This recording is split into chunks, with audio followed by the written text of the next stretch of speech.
他の人でもできるものだったら自分がやる必要がないんじゃないかなって。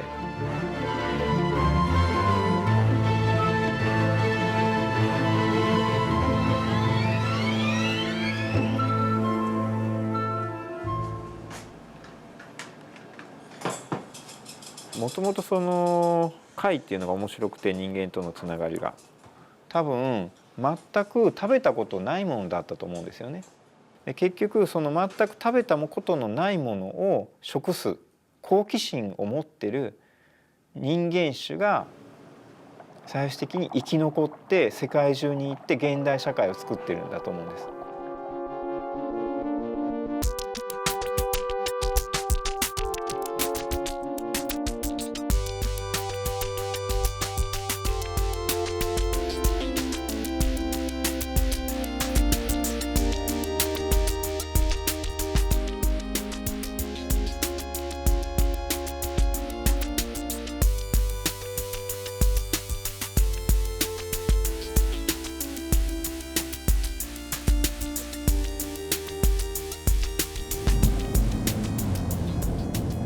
理由は、やっぱりそのオリジナリティ、やっぱり自分自身しかない理由っていうのを探したいんですよね。天の弱なんですよね。人が行く方向と違う方向に行くっていう部分がまず根本的にあって。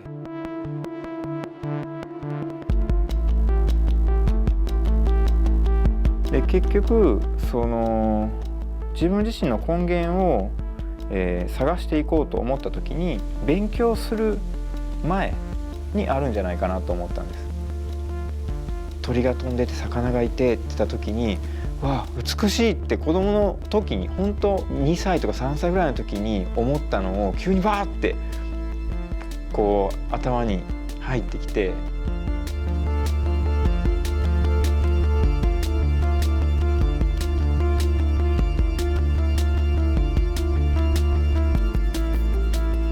山があってそこに雲がぶつかって雨が降ってでポタポタとそれが水になってでそこから川を作ってでさらに大地を通り過ぎてまた大きくなって海に行くと。で海でまた蒸発して雲を作って山に行ってぶつかってっていうような循環でずっとこう来てるんですよね。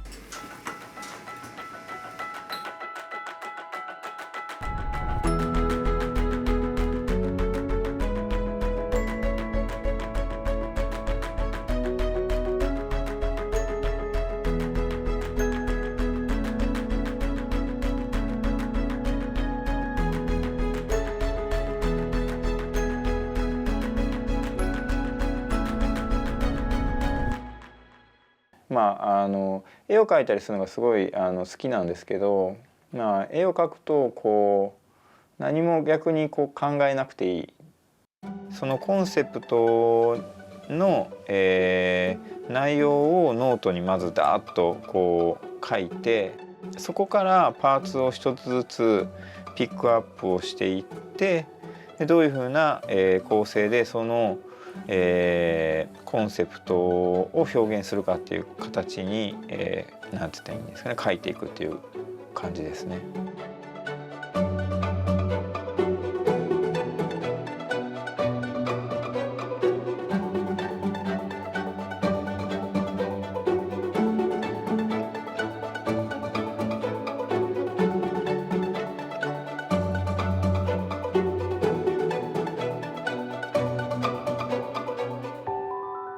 実はそういう料理人がいるっていうのは聞いてるよって言われたんですね。で明日あなたの資料をそのなんていうんですかね、市長に持ってきなさいって言われたんです。で1週間待って県議評議会が、されているフランス語教室にいたんですよね。だから電話をその先生が取った瞬間に涙がバーって出て「勝ったよ」って言われて。でそれっていうのは本当に山に登ってるのと同じで、最初は山登りってすごく簡単に途中までは行けるんですね。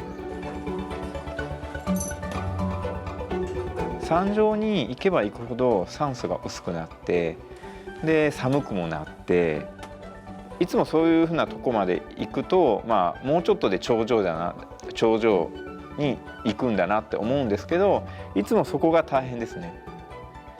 キャリア的に言うと、あそこの山に行こうと思ってで必死になって山の頂上まで行ったらまた向こうの方にまた向こうに山があったかっていう感じをずっと繰り返してる感じです。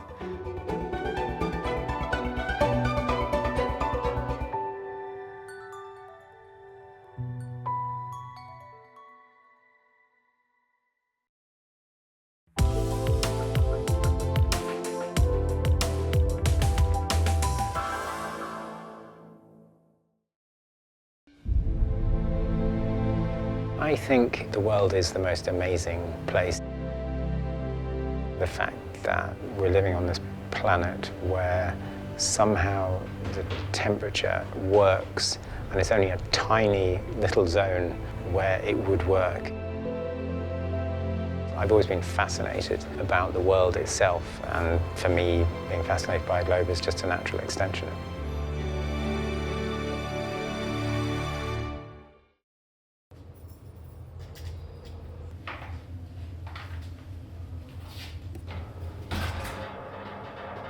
My name is Peter Bellaby, and I have a little company in North London where we make bespoke globes.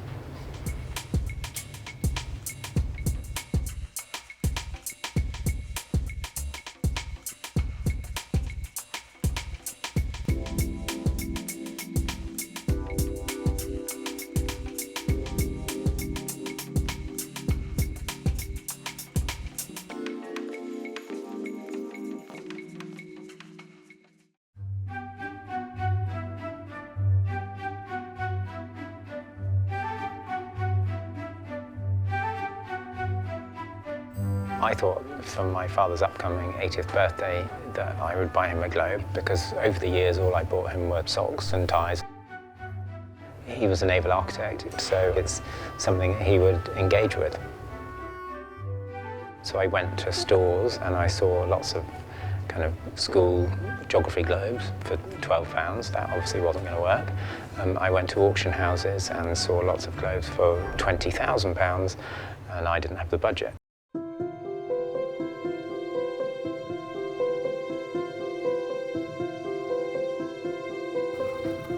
The most beautiful globes were made 200 years ago.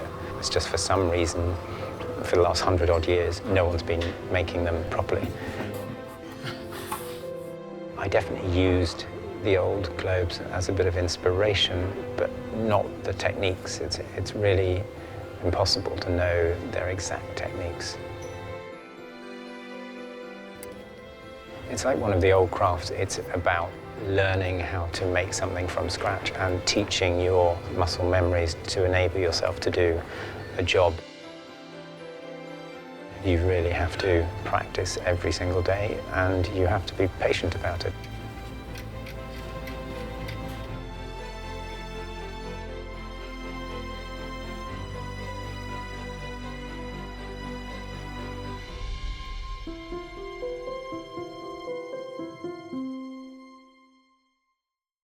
This is the cartography and the illustration department. You have to have an amazing program that turns a flat map into the gore shapes to fit onto a globe. The other thing is with changes to country names and to other features, we constantly have to update with those. Pretty much every globe we make now has something that is unique to that person. And you can see on this one here, someone obviously enjoyed their holidays in Balearic Islands, and so they've got an umbrella and a couple of deck chairs. The most challenging part of making a globe is actually laying the gore, the triangular shaped piece of paper, onto a sphere. Obviously the paper wants to tear, it wants to crease, it wants to do everything you don't want it to do, so it takes a minimum of 6 months to learn. So this is the painting department. So occasionally there are slight variances in the colour of the ocean, so we will match those. Each country has a different colour on its border depending on the population density. This is essentially the base department. They make all the bases for the globes, whether it be wood or metal. Everything can be customised. This one is for an artist who wanted a purple globe. That's why it's such a strange colour. This one's brother, which has a meridian around, is a nightmare. It takes 4 people to carry the globe, so our entire company can fit in the crates that this guy ships in.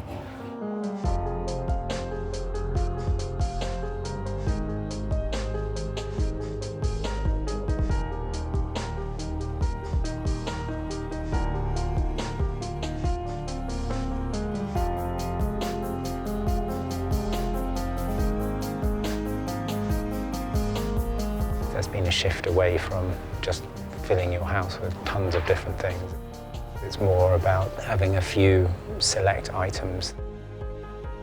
You can only engage with a certain amount of things in a day, and it's important that those things work well, are functional, are aesthetically as good as they can be. Everything that leaves here is amazing.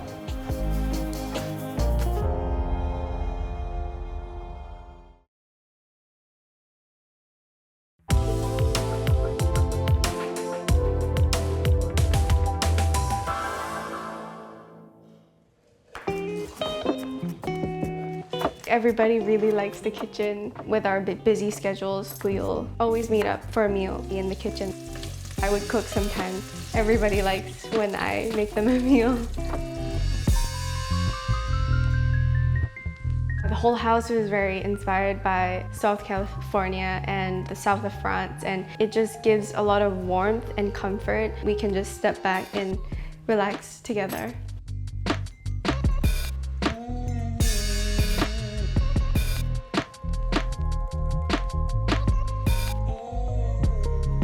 I like how the sun comes in because the French-inspired windows that my parents actually had made specially for this house. It makes you feel connected with nature because of all the greenery outside. Because the way the house was built, you wouldn't feel as if you are separated, that you're always with someone. The living and dining, we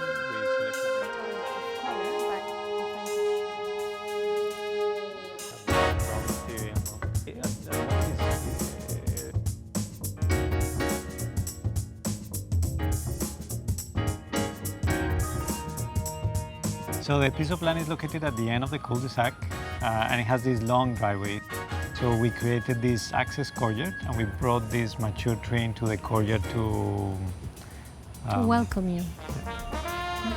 The tree works like a roundabout, so cars can turn around them, and then it will guide you to the main entrance of the house and to all of the different areas where you can connect.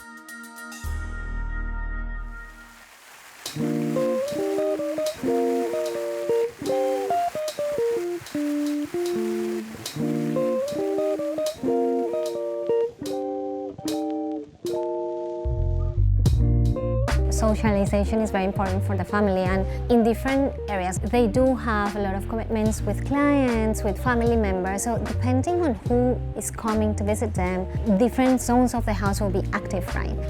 This used to be the back of the house. When we first visited the site, we realized that at the back there was this estate land with beautiful trees.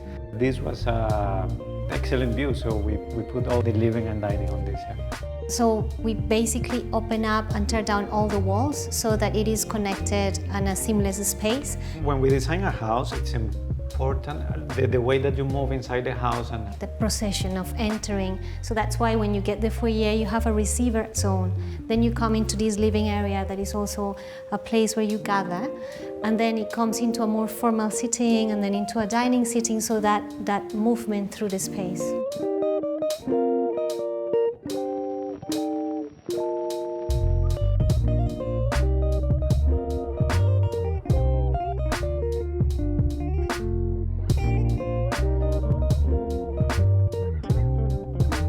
It was important for our clients to create special pockets, like display areas for them to have their artwork, their artifacts, their children's painting, because they have a daughter that has beautiful artwork.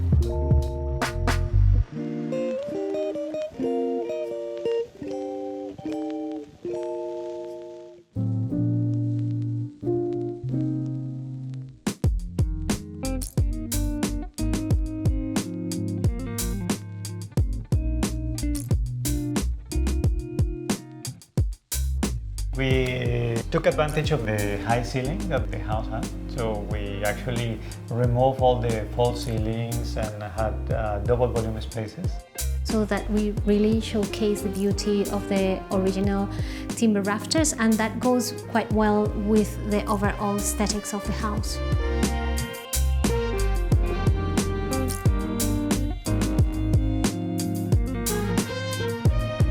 It's the combination of everything.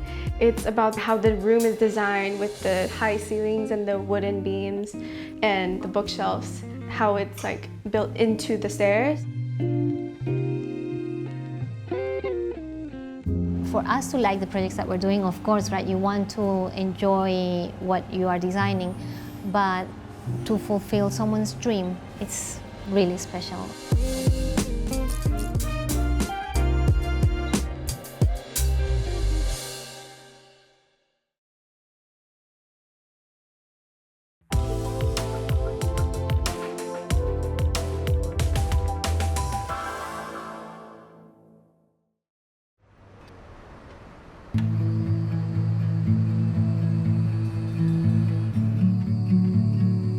In 2001, my father wanted to retire.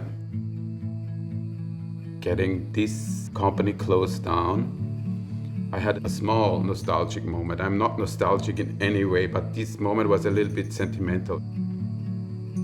I knew it was something I liked, so I told him I'm doing it with one condition, and the condition was, from the moment I am in the company, in any decision, I have the last word.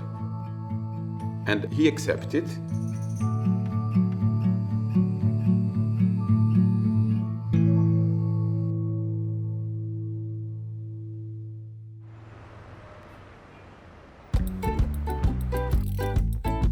I got HATMAKER actually by coincidence, because the family business was making hats. So I said, okay, let's try.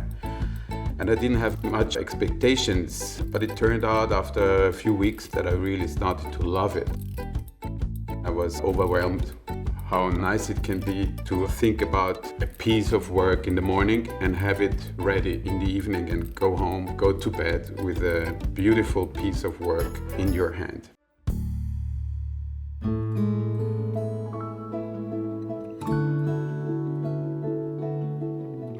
From my great-grandmother Juliana, my grandfather Robert, my father Heinz, and me, every generation had a completely different job to do, a completely different challenge. And the company also looked completely different.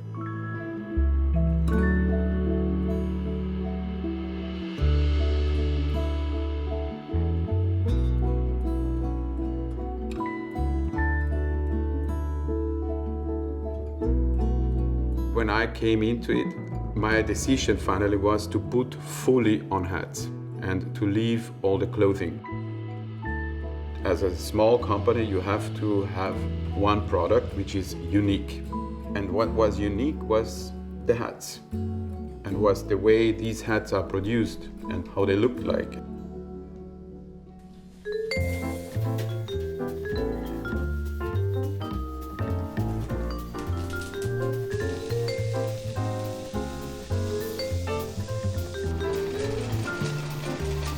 Production is the only thing which is like it was 100 years ago.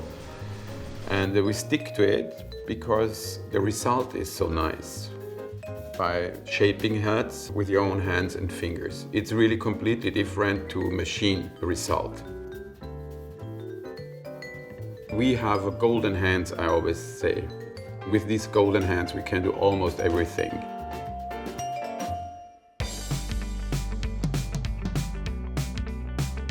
I'm maybe proud of the tradition and history, but I'm not relying on it.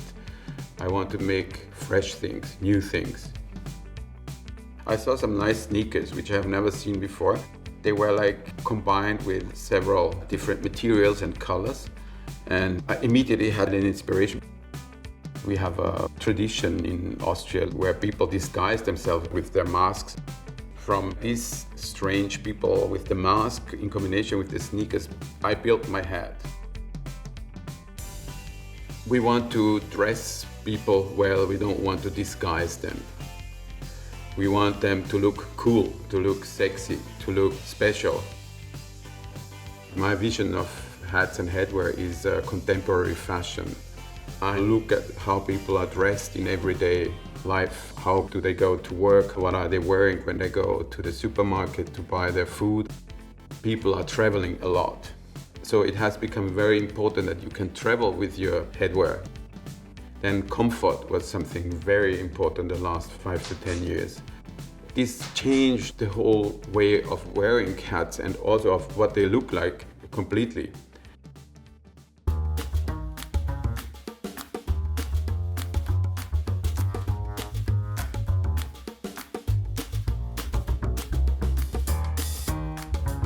A hat should fit well, you should feel good with, you should feel really comfortable, and you should also feel you. This means it's not good if you need a confidence of 2 people to wear this hat. And this is our goal. We want people not only to buy a hat and then put it on the shelf at home, we want people to wear it.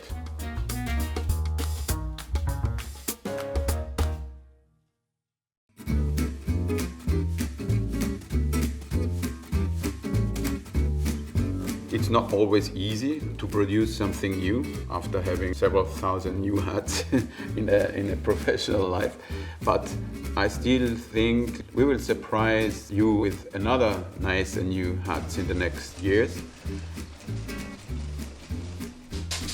Designing and creating new hats is still capturing my heart and the core part of my work. As long as we keep open to the world, I think we can do new things.